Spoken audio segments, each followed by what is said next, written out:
conhecer um personagem da história muito importante. Foi Tiradentes. Anda com a liberdade, prestando atenção. Marquem as partes. Tiradentes entrou para a história como o principal líder da Inconfidência Mineira. Ele foi um dos primeiros brasileiros a lutar pela independência do Brasil. O seu nome verdadeiro é Joaquim José da Silva Xavier. Ele morava na fazenda de Pombal, entre São José, que é a atual Tiradentes, e São João del Rei. Joaquim José da Silva Xavier teve várias profissões. Foi tropeiro e também minerador. Com o padrinho, aprendeu o ofício de dentista e ganhou o apelido Tiradentes. Depois, partiu para a carreira militar, chegando ao posto de alferes no Regimento dos Dragões das Minas Gerais. A rainha Dona Maria I o nomeou comandante de patrulha do Caminho Novo, estrada pela qual eram transportados o ouro e os diamantes extraídos na capitania de Minas Gerais. O ouro descoberto no final do século XVII garantiu riqueza para a coroa portuguesa por um longo período. Minas Gerais tornou-se o centro econômico do Brasil. Vila Rica, a sede da capitania das Minas, transformou-se numa pequena metrópole. E foi lá que surgiram os primeiros ideais de independência do Brasil, pois muitos brasileiros não se conformavam com os altos impostos pagos à coroa portuguesa. Depois de décadas, as minas já não rendiam tanto. Mesmo assim, a coroa portuguesa insistia em cobrar a quinta parte de tudo. Os ânimos se acirraram quando o governo ameaçou decretar a derrama, uma cobrança de impostos atrasados há anos.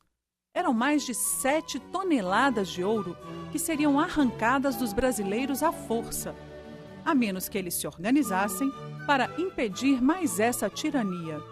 É uma crise do próprio processo de colonização portuguesa na região das Minas. E essa crise guarda relação, por sua vez, com o esgotamento das atividades de extração mineral.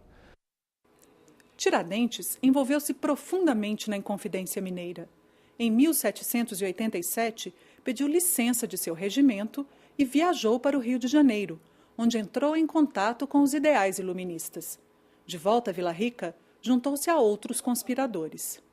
O movimento contava com o apoio de parte do clero, de intelectuais, mineradores e comerciantes endividados. Dentre os inconfidentes estavam figuras como José de Alvarenga Peixoto, Cláudio Manuel da Costa e Tomás Antônio Gonzaga. Eles bolavam planos para derrubar o rei de Portugal. Eles queriam também a independência nacional, queriam criar uma universidade, queriam dar um nome a uma bandeira deles, queriam fazer várias coisas. A independência americana, proclamada há poucos anos, impulsionava os sonhos dos inconfidentes. Notícias da Revolução Francesa também acendiam os ânimos dos revoltosos. Assim, quando começaram os boatos de que a derrama seria cobrada em fevereiro de 1789, o grupo decidiu fechar os detalhes da conspiração. Tiradentes viajou ao Rio de Janeiro com o objetivo de adquirir armas e fortalecer a revolta. Mas a revolução nem chega a acontecer. O movimento foi denunciado por um grupo de portugueses, liderados por Joaquim Silvério dos Reis. Os delatores eram grandes devedores do Tesouro Real e aceitaram entregar seus parceiros em troca do perdão de suas dívidas. Tão logo soube dos planos da conspiração, o Visconde de Barbacena suspendeu a derrama e expediu ordens de prisão contra os inconfidentes. Tiradentes foi preso ainda no Rio de Janeiro, permanecendo incomunicável numa masmorra por quase 3 anos, enquanto a coroa investigava quem eram os outros conspiradores. Esse processo foi chamado de devassa. Os inconfidentes foram presos, torturados e trancafiados em um forte, onde deveriam responder pelo crime de falta de fidelidade à rainha. Todos negaram sua participação na conspiração, menos Tiradentes, que assumiu a responsabilidade de liderar o movimento. A rainha Dona Maria I, que um dia o nomeou protetor do império, dessa vez o condenou à forca. Dos 10 revolucionários sentenciados à morte, somente a condenação de Tiradentes foi mantida. Sistema de penas, de crime, de castigo, que é próprio do antigo regime, previa a hierarquização das penas segundo a condição da pessoa, né? Então, alguns detinham alguns privilégios por fazerem parte da nobreza do local, da nobreza até mesmo da corte. Alguns tinham privilégios em razão do exercício de uma função de magistrado, de eclesiástico, né?